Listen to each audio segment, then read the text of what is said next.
พี่น้องเลยก็คือทางแม่เพิ่นเด้ออันนี้เป็นทางแม่อ้อยที่เคยซอยเรือทางเฮาตลอดมาพี่น้องเลยเพิ่นฝากเงินมาให้ทางน้องหลา2,740,000พี่น้องเลยเนาะแต่ก็เพิ่นจะให้ทางน้องวีกระเบาทรงนี่2 ล้านพี่น้องเลยเนาะสำหรับ700,000นี่เพิ่นว่าไว้ทางน้องหลาไว้ซื้อเนี่ยอยู่ในกินเนาะเวลาไปอยู่ในห้องหมอไว้ซื้อข้าวซื้อน้ำมันแหละพี่น้องเลยอาหารอยู่การกินเนาะเหลือเท่าไรก็เอาไปใส่น้ำมันเพิ่นว่าไปจ้างค่ารถค่าล่างไปน้ำเพิ่นว่าจักสิพ่อสำใดก็ซันนี่ก็ดีใจพี่น้องเนาะเงินเฮาก็ออกน้ำบ่พอสำใดจังใดก็ขอบคุณขอบคุณทั้งแม่อ้อยหลายๆเด้อที่สดช่วยลูกมาตลอดบ่ว่าจะเป็นทั้งห้านค้าหรือว่าข้าวหมดของหมอไปคลอดลูกในก็ขอบุญคุณแม่อ้อยอยู่ดีมีแห้งความเจ็บบ่ให้ได้ความไข้บ่ให้มีปรารถนาสิ่งใดก็ขอให้ได้สิ่งนั้นแม่ให้ลูกมันซำนี้ก็ขอให้กลับหาแม่ร้อยเท่าพันเท่าเด้อสาธุพี่น้องเนาะนี่ก็ถือว่าเป็นบุญนาลีได้พี่น้องเนาะที่มีทางผู้หลักผู้ใหญ่เพิ่นซอยเนาะกำลังถือผ้าที่ก็มีทางผู้หลักผู้ใหญ่เพิ่นซอยถือว่าเป็นบุญวัฒนาของน้องวีบ่าวทรงแล้วก็ลูกน้ำพี่น้องเลยเนาะอันนี้ก็ทางน้องหลักโอ้ดีใจภูมิใจหลายพี่น้องที่มี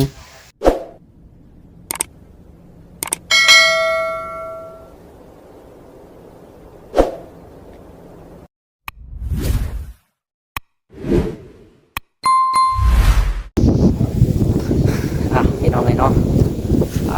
โตเปิดพาบรรยากาศมามื้อนี้ดูที่หลังเพื่อนบอลเห็ดเวียกเห็ดงานพี่น้องเลยก็คือมื้อนี้เนาะโตจังไรก็ได้เดี๋ยวมาถามเบิ่งทางน้องวีกับเบาสงก่อนพี่น้องเลยบ่ได้ถามเพิ่นโดนแล้วเนาะว่าทางน้องวีกับเบาสงนี่คือว่าใกล้แล้วพี่น้องเลยว่าสิไปคลอดลูกนั่นอันนี้เนาะเดี๋ยวน้องหลาจะมาถามไทยเบิ่งมื้อนี้พี่น้องเลยจังไรก็ได้เนาะเอาทักทายสบายดีและสวัสดีพ่อแม่พี่น้อง FC ที่ฮักแพงเบอร์สู่คนพี่น้องเลย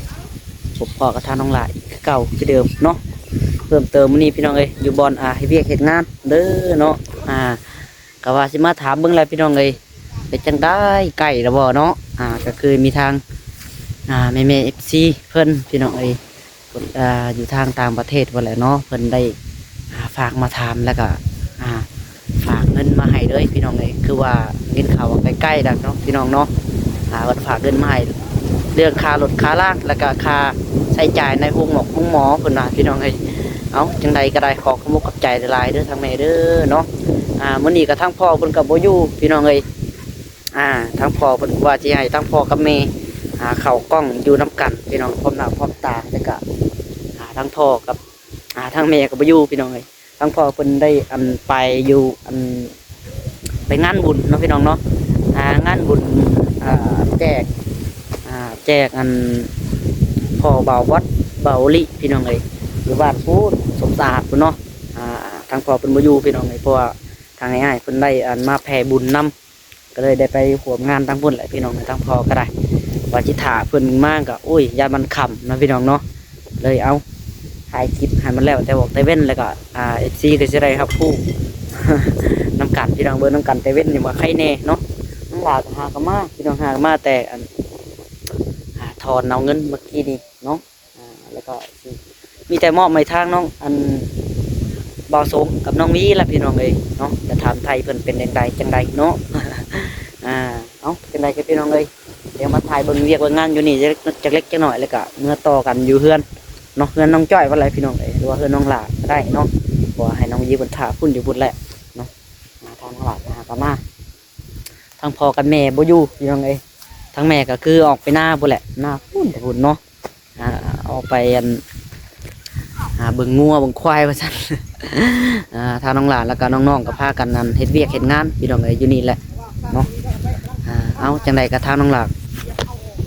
ขอขอบใจเด้อทางคุณแม่เด้อทางแม่อ้อยพี่น้องเอ้ยที่เคยช่วยเหลือตลอดมาเนาะเบิ่งแย่งครอบครัวพี่น้องเอ้ยขอขอบใจทางแม่อ้อยก็ขอให้แม่อยู่ดีไม่แห้งอยู่เย็นเป็นสุขกายสบายใจขอให้แม่แต่มีแต่ความสุขความเจริญแม่เอ้ยเนาะ ปรารถนาสิ่งใดก็ขอให้แม่ได้ดังสมใจปรารถนาแม่เอ้ยสาธุพี่น้องเอ้ยเนาะไปวันนี้เดี๋ยวไปเบิ่งหาผลงานแล้วก็ทานเล็กๆน้อยๆแล้วก็ไปนั่งคุยกันพุ่นแหละพี่น้องเอ้ยอยู่เพื่อนน้องจ้อยพุ่นแหละเนาะอันนี้ก็ถ่ายกันเรียวๆไปก่อนพี่น้องเอ้ยอัปเดตเบิ่งเวียกเบิ่งงานแล้วก็ให้ไปจักหน่อยเนาะไปตอนนี้เดี๋ยวไปเบิ่งน้ำกันพี่น้องเอ้ย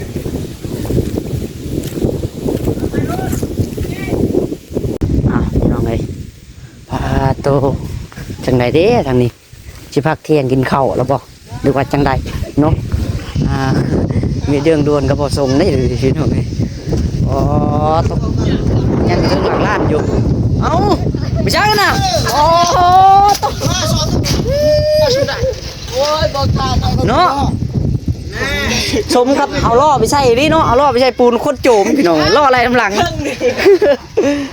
ไอ้พ่อดิ อีพ่อไปอยู่ฮะพ่อไปอยู่พ่อไปอันนี้ไปบุญไปโม้บุญ ไปโม้บุญอยู่เกาะคำชะโนด ไปโม้บุญ ไปนั่งชะโนดแล้วนี่กัน อ๋อชิผสมมีบ่นี่โอ้เทคานบ่อ๋อไม่กระดาษ เททองเลยเอาเนี่ยรอเบิ่งจิบนเทคานก่อนเนาะบอกแล้วกับตีนั่น มาแหละพี่น้องเลยโอ้โตก่อขันห้องเป็นแถวเลย พ่อมีแต่สาวเสื้อแดงเนาะแดงมาเลยอีตัดนี้มา เอาสวัสดีน้องจ้อย ถึกใจไอ้ชางสีใจเว้ยอ๊อดเห็นว่าบ่แม่นมาหาจ้อยบอกชมอยู่หลาย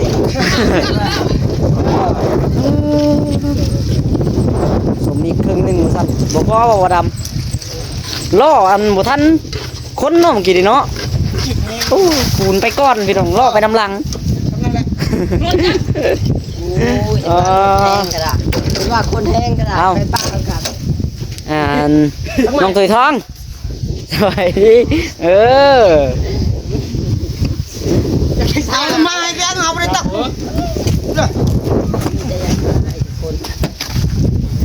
นี่แหละพวกห่าวใหม่เนาะพวกห่าวเพิ่งล้างห่าวดิก็คนลูกคนเดียวเป็นเอียกเบิกได้ซับสายไฟได้เอ็ดมันกำลังมาแห้ง ขานี่นะจะได้เหรอขึ้นแล้วเปล่าก็ใช่แหละ งานช่องนั่นจ้อยเนาะ กันให้วะให้ไปกินบุฟเฟ่ด้วยวะ เอ้า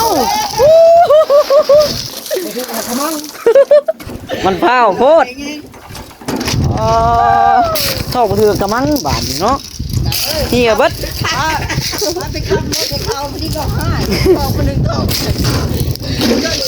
เขาบอกเข้าคนนี้ไปทำคนหนึ่งเขาบอกเข้าคนนี้คนนี้คลับเที่ยกันบอกขับรถดาวก็ถอยอีกหน่อยหนึ่งชักกระดิกลงเถียงเลยนะ12 โมงแล้วแหละเที่ยงยังเนาะ12 โมงแล้วไป1 โมงลายเล็กคานทำมาตรฐานน้อยจะใส่น้ำลายพ่อว่าเดือดเป็นน้ำอีกพูดอะไรออกได้นั่นแหละเพราะว่า เฮ็ดแล้วลากะมันเฮียแล้วเนาะค่าน้ำมันตรฐานพ่อยไม่แป้นเนาะไม่อันนี้ให้แป้นมันก็ยังบ่ดีปานใดพอต้องทำที่นี่ แป้นก็แป้นงามโพดมันแล้วโพดเฮียลากลงไปเลยไอ้สังสีจะทานหน่อยน้องยอมจากใส่หมูลาเนี่ยอย่างเงี้ยแซ่บเป๊ะพอได้บ้าง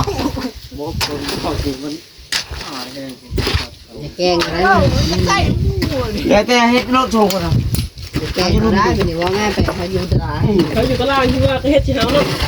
ที่ว่าเขาลงมาเลยเตือนงานมานอนอยู่แล้วจะเฮ็ดบ่ได้ลุยป่ะนี่เคยลงมาเซไปดิเด้อ แข็งเนาะบาดอีโมเป็นเลย คุกมั้ยยินบ่พอยชื่ออาเทจะคานนี่อันนี้โชว์อันเดียวพอแล้วอันเดียวย้ายสัตว์ แล้ว นี่ พ่อบอกคันเดียว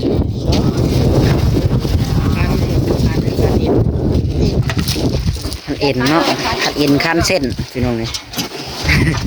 เอ้าเจ้าจะกดดันลูกหลานมันชิวอบกดดันแล้วก็ไม่ได้แล้วมึงนั่นกดดันแล้วแบบเนาะ ก็ เจ้าก็จะกดดันลูกหลานแม่ว่าลูกหลานอันนี้นั่งบอกกันอยู่เห็นเหรอ ก็ดัน มันจิตคนภายนอกเนาะว่าไปจังเนาะอันนี้แหละค่ะมันตั้งใจเฮ็ดเวียงมันก็แล้วเลยนี่เอาก็สิว่าดูคลิปคือกันเหรอวะอยากนั่นอยากหาพ่นหาคู่กับพี่พาซะว่าในคลิปก็ได้ไม่จมอยู่ เนาะประกาศหาในคลิปแล้วเนาะ กันก็ไม่ชิตานกูของมึงอยู่โอ้ยกูอยากเปิดใจก็ไม่ใจจักเบ้าในคลิปวางมั่วไปเตื้อมันเอาแท้ ไม่อยากได้กล้องก็ตั้งอยู่เนาะ เอารถน้ำเลยใครแน่เบิ่งหาจินนอนเบิ่งมาเลยก็ได้นั่นกาแฟที่เราเขาเสร็จมาประตูเอ้ยยืมบังเวนเด้อนั่นโคกไม่ได้ยืมมึงดากยังบ่พอใช่บ่ถึงกันเลยอาแปลก็ไม่ชิตานนี่ เนาะ คุณเพนคุณช่าง ประดานเห็นงานนำกันตลอดเนาะเอามาแล้วก็ยังหยุ่มกันเลย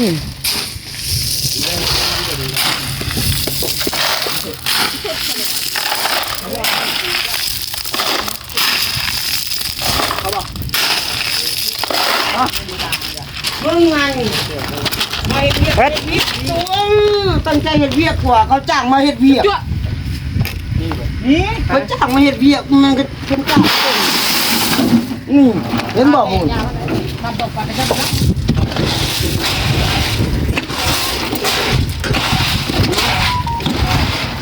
มาแล้วเกี่ยวมาแล้ว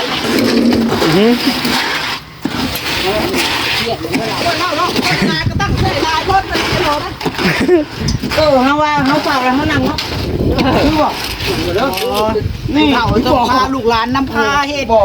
ข้าวชุนนั่ง นะโอ้เนาะ เตรียมไปเลยเตรียมไปแล้วอันนั้นเล่นไปก่อนไปก่อนมุ้งเลยยุกเลยไปดูทำทำอะไรน่ะกันมาบอกแล้วนะไปก็ไปแล้วหน่อยเฮ็ดแล้วบ่ลงกันปิดแล้วบ่ลงเลยเด้ แน่ ไปสิฟังดิบ่ได้อย่าซะบ่ดีแล้วบ่รู้สิ มาเรื่องจริง นี่แหละจริงไม่ได้ครับจริงได้เพิ่นเนาะ จริงก็จริงเสียเนาะ นี่แหละผู้ใหญ่เฮาบ่ให้ลูกหลานนับถือผู้ใหญ่ดูผู้จักใครเขาก็ไปเว้าถือเล่นก็น้อยสิพักของเราน่ะแล้วก็เอาอีกแล้ว ไอ้แหละเนาะ ลงก่อนสอบชายใส่กันเลย เน่มาส่งอยู่ขันกลางเนาะเป็นกัดแต่งยกที่หนึ่งเลยเนาะ สั่งสีโดดลงเลย ล้างเด้อบ้านนี้แล้วนี่มันไปล้างย้ายแล้วเอา มองเลยจ้อย เมื่อยแล้วเนาะ เดี๋ยวได้ไปพี่น้ำ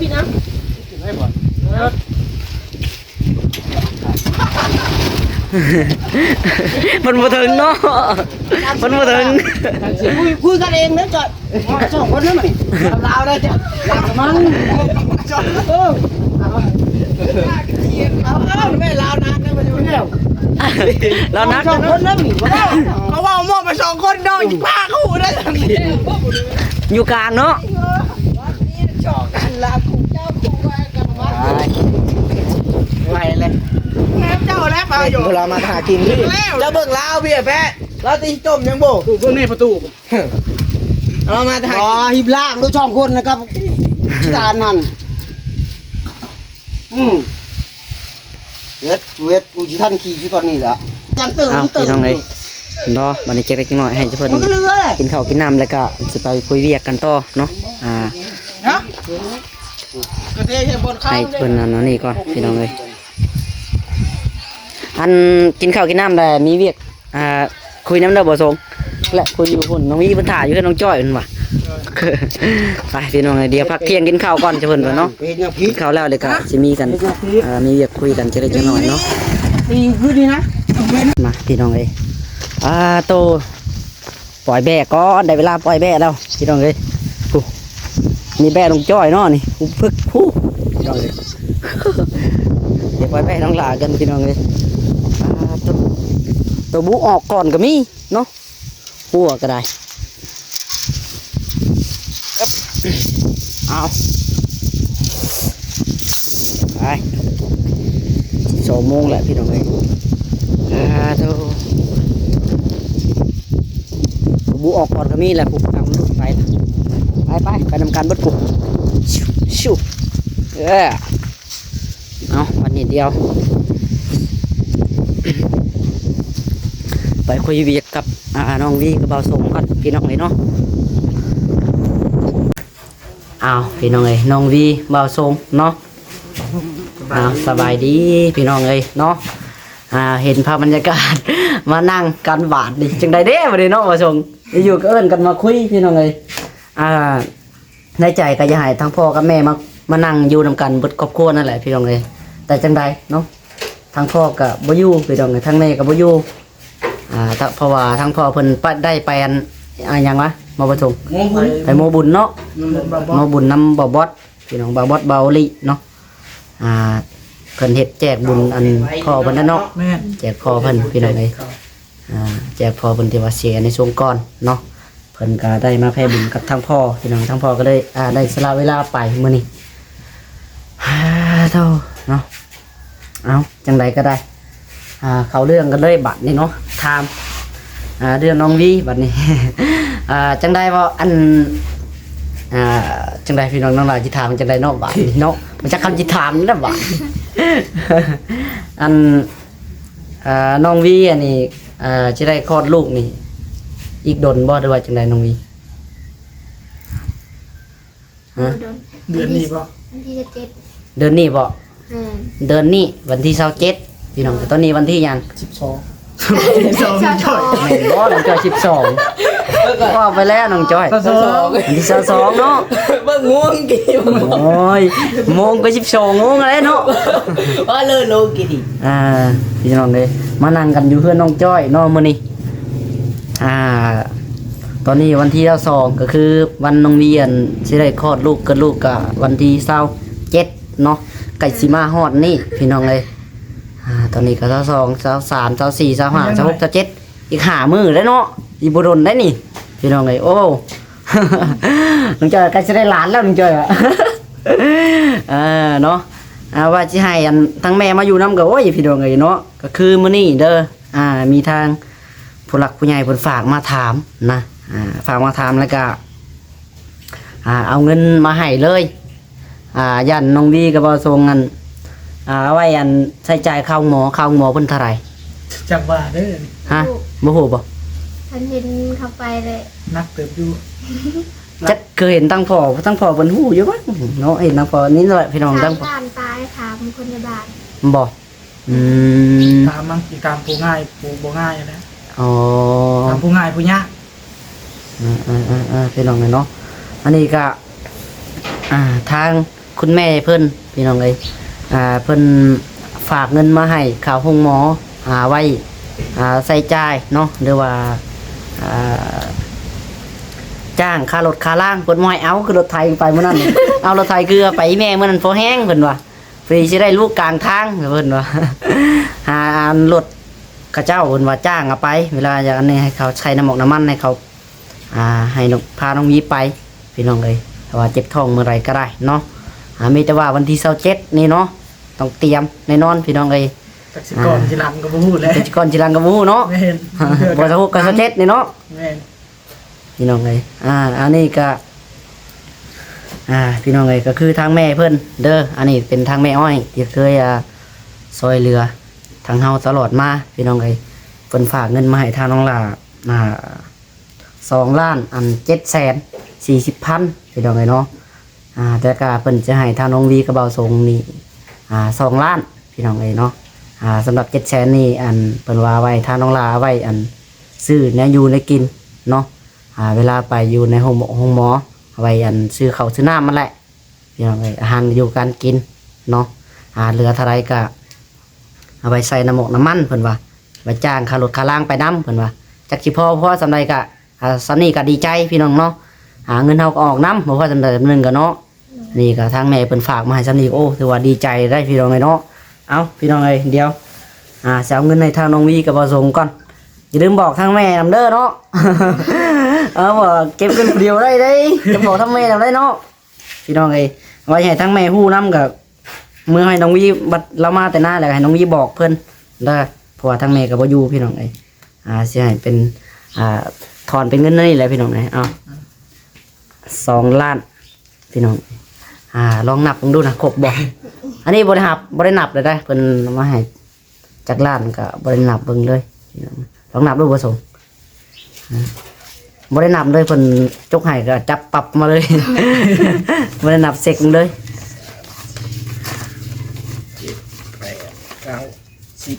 10บ่ครบบ่โอเคพี่น้องเอ้ยครบเนาะเอาจังไดก็ขอมกกับใจทางแม่หลายๆเนาะพี่น้องเอ้ย